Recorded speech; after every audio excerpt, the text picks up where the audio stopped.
you questions. Thank you so much for joining, everyone. You're welcome, Pascal. So you can just go ahead.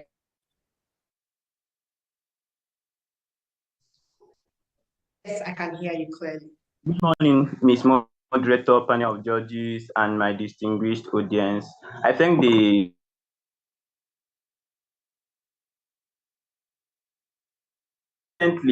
when the campaign for anti-hunger strike was looming, it instigated a kind of fear in the mind of the ruling party, the ruling government. President Tinubu had to summon a clarion call inviting all the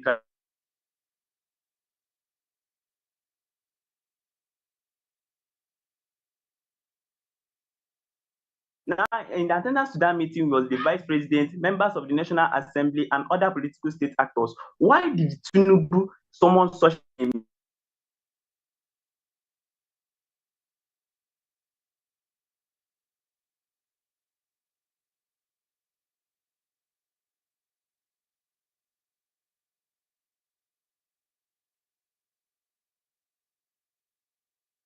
today's governance?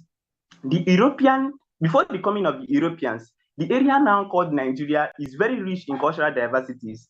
They had over 250 ethnic groups, but the major ones were the Hausa in the north, the Yoruba in the west, and the Igbos in the east. Now, in the Hausa land, I will divide their pre-colonial era into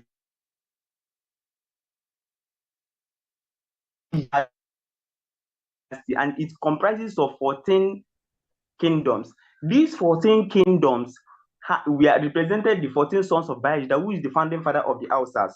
Now, after the advent of Islam by merchants from North Africa, the trained and educated Muslim clerics started serving the Hausa laws in their courts and started doing other functions. But it brought all these kingdoms and fused them into Sokoto Caliphate and also made Islam the state religion. Now, after Islam was made the state religion, the Sokoto Caliphate was divided into east and west, with Sokoto and Gwandu as the capitals. Now, when Sokoto and Gwandu became the capitals, they were further divided into emirates, and each emirate was headed by an emir. Now, this emir was seen as the political and religious leader of the entire Muslim Ummah, that is the Muslim community. Now, he is in charge of everything, and he worked with many functionaries, including the Waziri, who is the Waziri is seen as the prime minister. We have the Galadima, who is seen as the administrator of the capital, Sarkin Power and Sarkin Roa, and many other functionaries. Then one of the major characteristics of the Hausa city-states was the centralized form of their government. This is why the British indirectly worked perfectly in their states. But in the West, the Yoruba had a centralized system of government, but it is not as strict as that of the Hausas. The centralized system of government that was seen in the Yoruba was checkmated by other officials. The king's power was checkmated. The prominent official group that checkmate this power is known as the Oyomesi. Oyomesi comprised of 7 title holders that were led by the Boshorum. These people had the power to advise the kings on what to do and also depose the king. They do this by forcing the king to commit a suicide by drinking the contents of a calabash. These people also see the ritual that see the coronation of the monarch. Apart from them, we have another official group known as the Oboni. The Oboni society made up of many title holders, and they were led by the Warafe. They also serve in political and religious functions. However, we have some elements of Islam in Yoruba culture then, but it wasn't significant because the Yorubas held tight to their traditional system. Now, viewing their political structure from a hierarchical view, the family. The father is known as Murugaji. Now, families come together to form a compound that is led by a Baale. The compounds come together to form a quarter that is led by a chief or Oloju. The compounds come together to form a town that is led by Oba, and towns come together to form a formidable kingdom that is led by the paramount Oba. Now, this shows how centralized their system of government is. But if you come to the East, it is not like that. The Igbos practice a complete decentralized system of government. This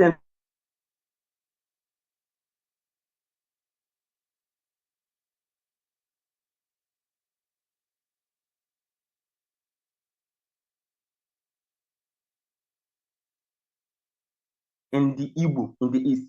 Nevertheless, there were some communities in the Igbo culture that had a centralized system of government.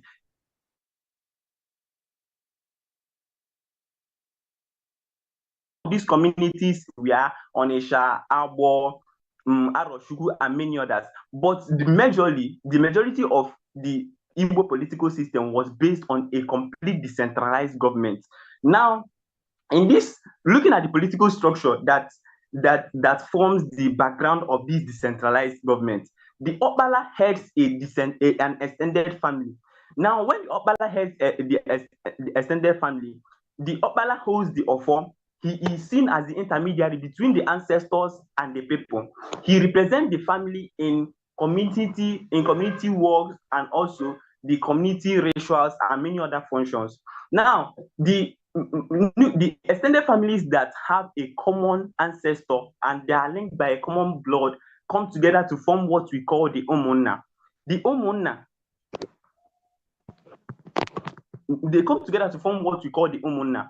The Omona are related, are made up of extended families that are related by blood and have a common ancestor. Now, the Omona come together to form the Obodo. The Obodo is the apex. This is where the elders come together and make a decision. The decisions and everything they make is the total of everything that is done in the Igbo culture. They don't have kings, they don't have queens. The decisions that were made at the Obodo is now promulgated and enforced by a court known as Mon. The Mon group is a secret court whose activities are secretly.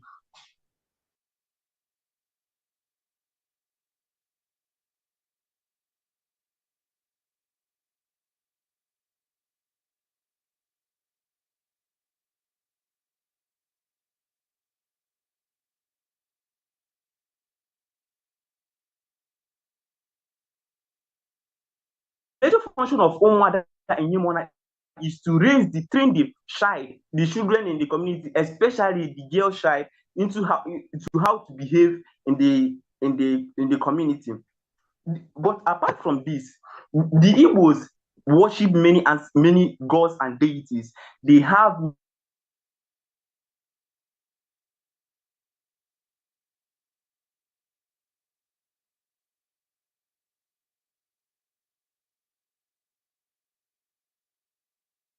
he's seen as intermediary between the spiritual and the physical. He intercedes for the people and also conducts village rituals and other things like Ewafa. And also we have the Ezenwan. The Ezenwan is in charge of this. Shows how decentralized the system of government. You can see that the political and religious systems of the pre-colonial Nigeria were intertwined, they were together. In fact, about Einstein and Mahatma Gandhi went on to say that people that don't believe that politics and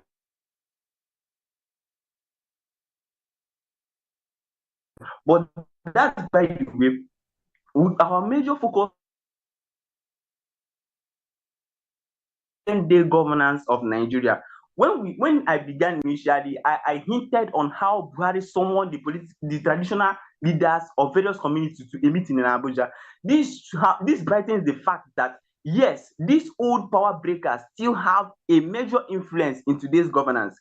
Since the people, the Nigerians, still respect their traditional leaders, they tend to influence the decisions of the government. We can see this at the electionary campaign. During campaign periods, the core political state actors go and meet with some of the traditional leaders for open support during election. we can also see that the religious leaders tend to be at war with some of the political state actors, as could be seen during the regime of Buhari.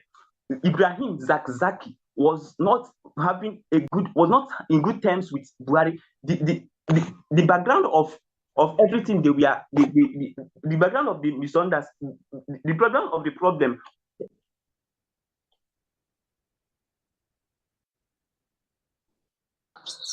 Thank you so much for sharing. Thank you for your beautiful presentation. Okay, so Dr. Steve, I would have to call you up now to evaluate his presentation.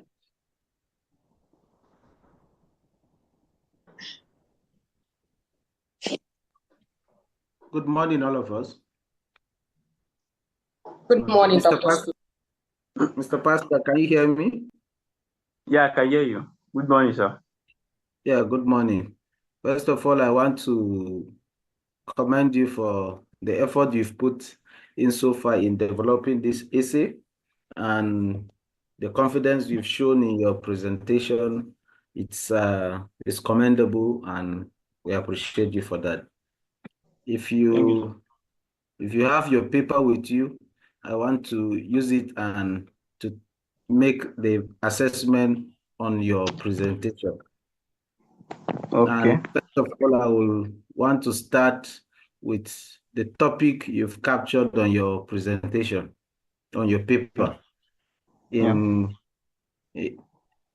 you look at the topic you've written, you said the pre-colonial political religious system and its influence in today's governance. Yes, sir. Is that what you've presented? Yes, sir. Yes. So I want to tell you that in a competition such as this, it's important to stick to protocols, because what you are being assessed is similar to what others will be assessed. That's why a unanimous topic was presented to you to work on, and any change in it will affect your presentation. So if you look at the topic you are originally given, it reads as the pre-colonial religious and political system of Nigeria and their influence on governance in Nigeria. When you look at that, it has shown that you have tilted the instructions that you are given to make presentation over. I just tried to paraphrase it. I'm coming. So what I'm saying is for you to have the ability to stick to protocols and to stick to instruction, protocols, and procedures is important in every given competition. Then going further into your discussion, you took out time to elaborately discuss these influences in your own context, to the division, to how you've segmented Nigeria into Igbo community, Hausa community, and the Yoruba community, which Nigeria, as of today, is not just segmented into 3 communities that you have discussed. We know that narratives has shown that the Igbo, Yoruba, and Hausa comprising the major ethnic nationalities. But Nigeria, when discussing Nigeria, you are not to just segment it with an authority stand that it's only segmented into 3 ethnic nationalities. Going further is to tell you that the thrust of your discussion is supposed to be on the influences of those pre-colonial religious and traditional religious and political system. Now, when you look at your narrative, if you have your paper with you and you look at where you are discussing the influence, are you with me? Can you hear me? Hello, Pascal.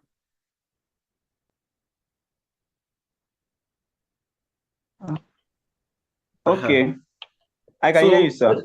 When you look at how you discuss those influences, you didn't give the flow of intellectual connectivity in how those pre-colonial system, that the pre-colonial religious system or the pre-colonial political system is playing an influence over the governance system of Nigeria.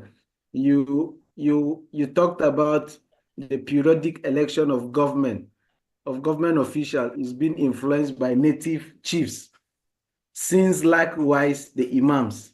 And I begin to wonder what you have in mind for such kind of statements, because it did not, it's more like a vague statement that did not really bring out a clear input to what you intend presenting.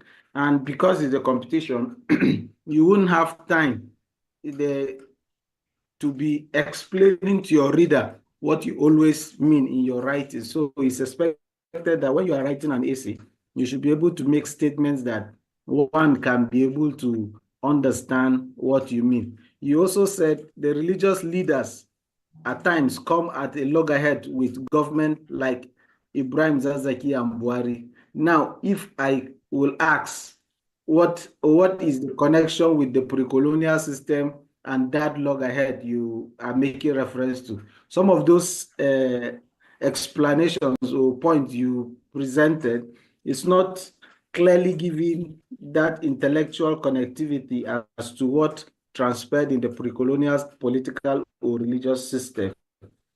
You know, in your verbal presentation, you made reference to the fact that it was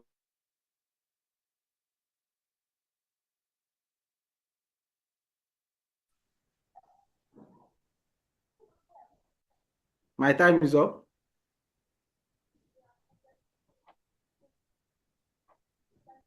Thank you very much.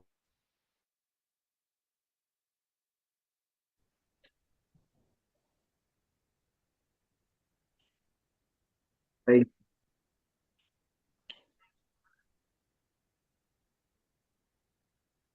Everything that Dr. Steve has said. Thank you so much once again for joining today to make your presentation. And we wish you the very best. So if you make it to the next stage of the competition, we'll send you an email. Okay, so thank you so much for joining once again, and have an amazing day ahead. Please do well to exit the meeting. Thank you. Thank you. Thank you, Pascal.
Just 10 minutes for your presentation. Then the judges will go ahead to evaluate. So the floor is yours now. All the best. So, good morning, everyone. My name is Chimezie Umoka, and in line with the essay stage of the Young Historian competition, with the topic titled The Pre-Colonial Religious and Political Systems of Nigeria and Their Influence in Governance in Nigeria, I'm here to present my essay with respect to the topic. So before I begin, I'm going to start with a brief introduction of what I understand by pre-colonial Nigeria. So the concept of pre-colonial Nigeria is anachronistic in nature.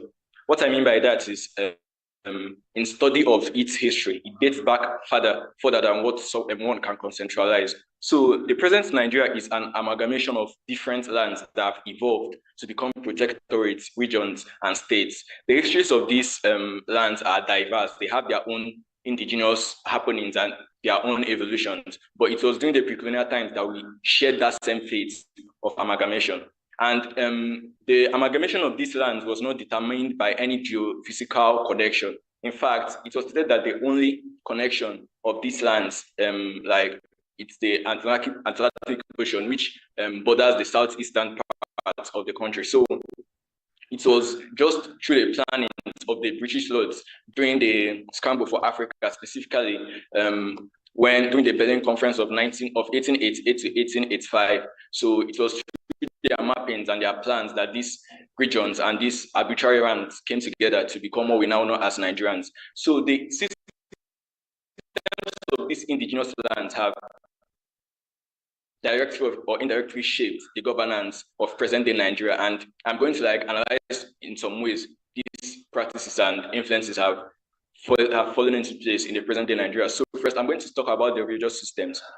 The pre-colonial religious systems in the regions now known as Nigeria borrows a visceral kinship to the anachronistic nature of its history.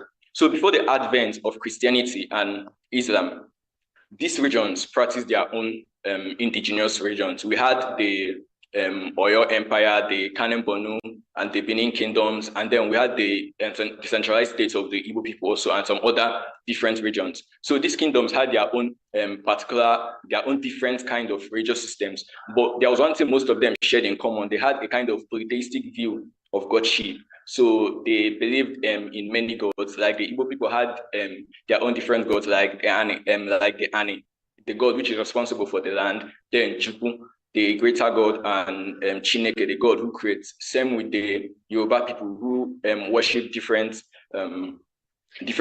gods known as Orishas. And also the Hausa land, they had their own traditional religion before the coming of Islam. So it was with the advent of Christianity and Islam that the religious system of pre-colonial Nigeria was kind of dissected into two dynamics, which is the Islam and the Christianity. So the Islam came into place in the Hausa land and other parts of the northern states through the influence of pastoralists and Fulani pastoralists that came, and through their influences and their connection with these indigenous people of those Hausa land, they were able to influence some of them. And even before the jihad, the Fulani jihad, which also established the Sokoto Caliphate. So it was through their influences that these Hausa leaders came to learn about the Islam religion, and they were kind of receptive towards the coming of Islam, because it kind of gave them a divine elitism among their people, and it's also kind of established their connection to other different kingdoms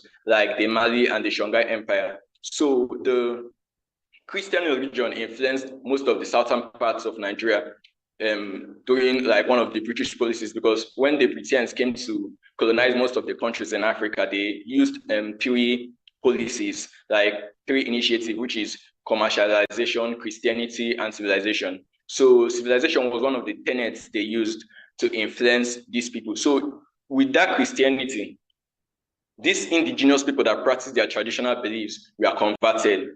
They were influenced, and sometimes it was true force, and sometimes it was out of their own belief. And we have a lot of storybooks and novels and historical documents that show the way these indigenous peoples accepted the Christian religion. So by the end of the 18th century and by the end of the 19th century and the early beginnings of 20th century, the religious systems of Nigeria has kind of been dissected into two dynamics, which is the Christianity, most of the southern parts, and Islam in all of the Muslim parts. So this was the trajectory of how the religious system of Nigeria fell into place. So I'm going to talk about the colonial reformation, because I believe that in the exponences of the religious system and its influence on Nigeria, one needs to consider the reformations of colonialism, because the colonial era is imperative to the study of Nigeria's history.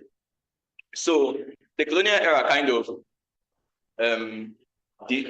which amalgamated Nigeria and brought these different ethnic groups together. So it was through these reformations that most of their religious systems were kind of destabilized, and those traditional beliefs were now turned as paganist beliefs, as paganism. So it was the major religious systems were now Christianity and Islam. So coming to the political systems of pre-colonial Nigeria, during the pre-colonial age, the different kingdoms, the different centralized kingdoms that have come together to form what we know as Nigeria, initially formed from different decentralized systems. Like initially, all decentralized systems were made from a kind of decentralized people. So there was no form of established government as early as the first millennium CE.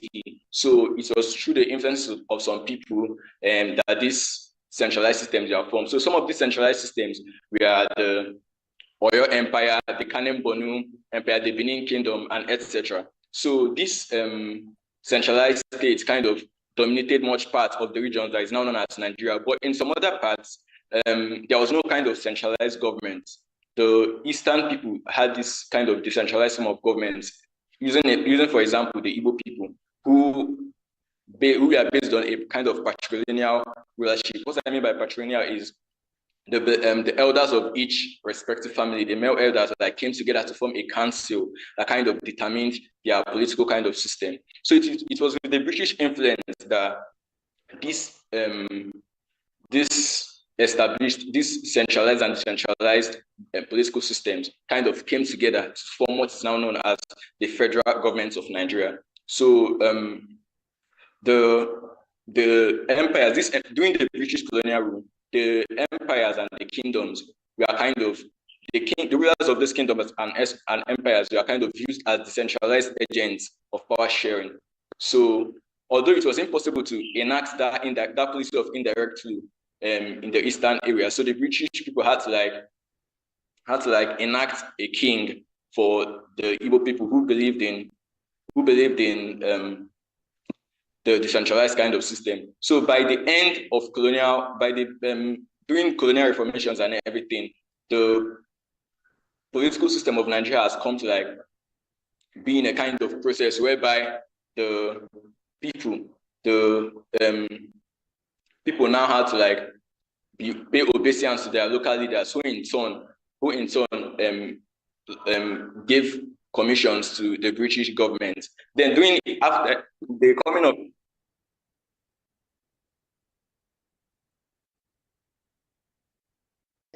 So I'm so sorry. Okay, so Anna, please have the floor now.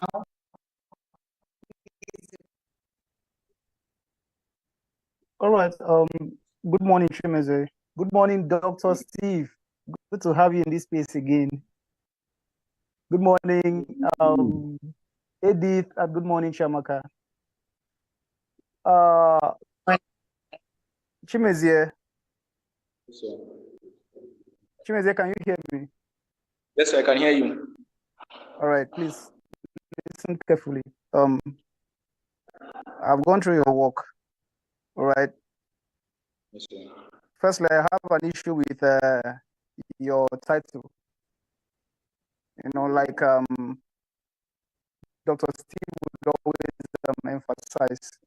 You know, the title of this essay is Pre-Colonial Religious and Political Systems of Nigeria and Their Influence on Governance in Nigeria. That is supposed to be the topic. But what you have here is the nexus of the pre-colonial religious and political system with the current narratives of governance in Nigeria. These are two different concepts, right? These are two different concepts, and it has reflected on your work because your work is more of a narrative than an analysis. Okay, your work lacks the basic analogy. So it's more like a storytelling I have gone through. And also, your subheadings are not logically arranged. Okay, your subheadings are not logically arranged. All right, and going down to your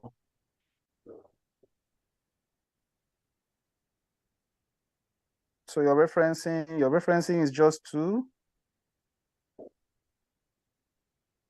So I'm having issues with your referencing, right? Awesome. And then it's okay. But then please take notes in case of next time. Once you are given a topic, work within the ambit of your topic, don't try to doctor it, don't try to color it. Just, attempt it the way it is. All right? Yes, sir. Yes, sir. And then in case of next time, see, works like this, expose people to field work. So something on this particular topic, or something related to this kind of topic should expose you to a field work in the sense of, meeting one or two persons, especially when it has to do with the government reform, the government policies as it is today, compared to how it used to be then, or the similarities. You try to, conduct an interview, get to find out or obtain data from these people who are in the system. It will help a whole lot in your analysis and your writing. I hope you've taken note of this. Yes, sir, I'm taking notes. All right. Thank you. Thank you, sir.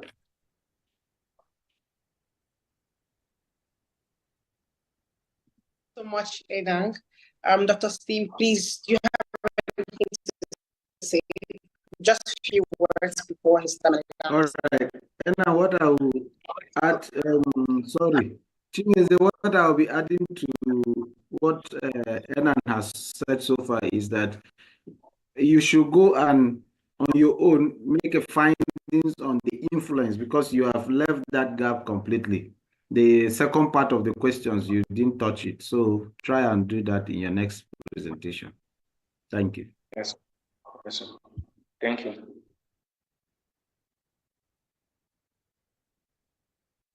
Our presentation today. Thank you so much for a wonderful presentation. So do well to exit the meeting and have an amazing day. Thank you, ma'am.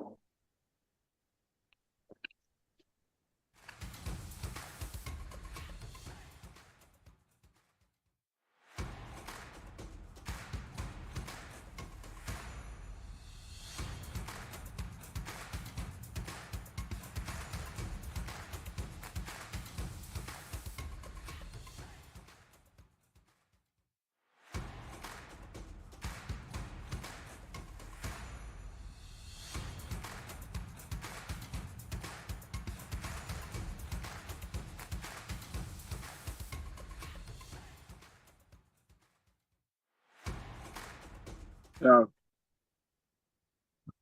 Yeah, I'm doing well. How about you? Okay, I'm fine. Thank you for joining. So you have 10 minutes to do your presentation. So you can just start now before the judges evaluate. Okay. So I'll be talking on the topic pre-colonial religious and political system of Nigeria and their influence. Okay.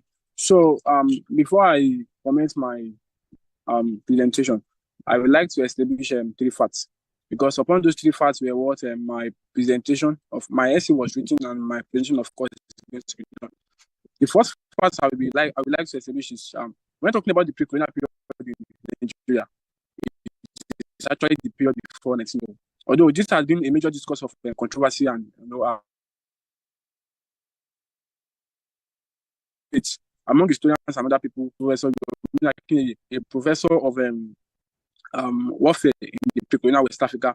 And then this has also been established by Robert Smith in his book, Warfare and Diplomacy in the Pre-Colonial West Africa, that the pre-colonial period in West Africa and Nigeria at large is the period before 1900. All right, the second fact I would also like to establish is the fact that this presentation is going to be based on 2 variables. I'm going to look at the relationship between the religious system and the pre-colonial political systems, and how they further influence the governance independence in Nigeria. And lastly, I will discuss this essay in 2 forms, that is in the form of the northern Nigeria and in the southern Nigeria, due to the different socio-political system and the influence they both had on the present-day governance in Nigeria. All right. So when talking about the pre-colonial period, so we have the establishment, because the pre-colonial structure was actually established and then influenced by diverse factors. Which one of them was religion? That's why I said I'm going to discuss this in the space of religion and political system as a variable and the present-day governance as a variable. So during the pre-colonial period, anyway, in Hausa land, the traditional Africa religion was not that pronounced in Hausa land like it was pronounced in the southern part of Nigeria. In Hausa land, according to the legend of Bayajida, Hausa land were created during the 11th century, and by 1374, that was when Islam first came to Hausa land. That was in Kano during the reign of Sakriadi, 1374, and then from there it went to Katsina, and then of course it continued until 1804 when the Islamic Revolution was led by Uthman Danfodio. The Islamic Revolution was led as a result of the wrong practices of Islam in the region. That was which is popularly referred to as the issues of religious syncretism. Then he led the jihad, and then leading the jihad, that is the Islamic Revolution. It also brought about changes in the socio-political structure of Hausa land, which brought about the establishment of emirates. That's when the Hausa states were defeated. The emirates, of course, were established, and then after the establishment of the emirates, then the caliphate was the Sokoto Caliphate after the defeat of Gobel. That's that on the north, and in the southern part, the influence of religion on political structure was not that pronounced, because the traditional African religion was well practiced for a long time in the southern part of Nigeria before Christianity came. Christianity came in the 19th century after the British Abolition Act of 1807, which put an end to the transatlantic slavery. Although Islam has been brought to Benin during the 16th century by the Portuguese, although it was abrogated, that is, it went into oblivion as a result of the commencement of the transatlantic slavery. However, this structure were in place. So in Yoruba land, we already have that. Oyo specifically, we've already had the likes of the position of Alafin, Oyomesi, that led by the Bashon. We have Ogboni led by Oluwo, and some other social structure in Oyo, and then in the east, that is in the Igbo land, we already have structures like the elders and some other socio-political structure who were in place at that period. All right, so all of these things that I have discussed now, what were their influence on the present-day governance in Nigeria? Number one, influence, which I will be discussing, is that this religious and political system in the pre-colonial period, on the present Nigeria, it actually brought stability and unity. If you look at the case of Gaba Yusuf of Kano, the present governor of Kano, when Gaba Yusuf was making his promises, while he was campaigning, he was making his manifesto known to the people. He made a promise that is going to bring Emir is restored. That was Emir Sanusi Lamido Sanusi. He made a promise that is going to ensure that it's restored, showing that that's true. That's true. That was established during the Islamic revolution of 19th century. Was a stool or a position of unity. As a result, when he came to position as a governor in the year as he stated, he ensured that Sanusi, of course, was restated, which actually met, which are true, all blessings of this traditional leaders, knowing their influence and Oshun over the administration of Lautech. During that period, there was a serious disagreement between. Due to that disagreement, this issue came up. The two traditional during the pre-colonial period. So the role they play in settling that issue was a prominent one. In setting an example of a governance in the present day in Nigeria. Also the Islamic revolution that was about the Sharia law, which is being used as one of the means of judicial pronouncement is not a part of Nigeria today. We also have ethnic federalism. Ethnic federalism is actually one of the influence which the traditional structure has on Nigeria today. We're not talking about ethnic federalism. We are talking about the quota. These parties ensure they come together to ensure that this constitution will be tackled, because the constitution do not make provisions for the ethnic groups and the social structure that were in Nigeria at that period. As a result of their contest and their fight against those traditional structures, that was what brought about the establishment of a new constitution, which was referred to as the McPherson Constitution of work actually summarized the thrust of the discussion, and that is because your thoughts, it's flowing from how you have discussed it, but not segmented to project a grasp of an understanding. So this, among other points, are what I have seen to be issues from your work, which I want you to improve on that when next you are giving.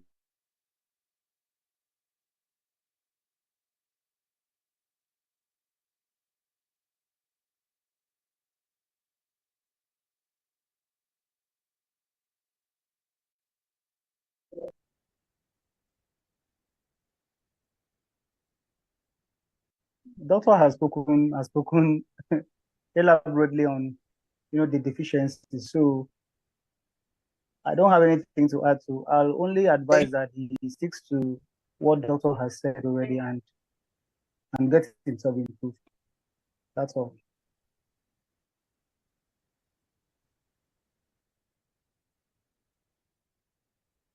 All right, thank you so much. Thank you so much, Enan. So Ludovic, thank you so much for joining. Please do well to exit the meeting and have an amazing day. Thank you so much. Okay. Thank you. All right.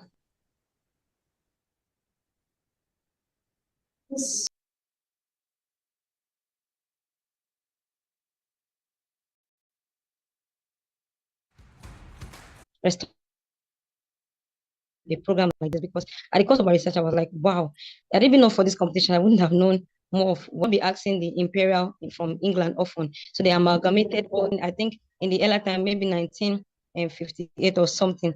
Obasanjo, the same, when Neharbas, one of the speaker of the House of Rep, wanted to impeach, he supported the impeachment of Obasanjo. Well, the reaction that he got, that was the end of Neharbas leader, unlike the Igbos or the Yorubas. So this submission, now when they are voting for election, when they are clamoring for election, they vote for their leader so much that nobody can question it.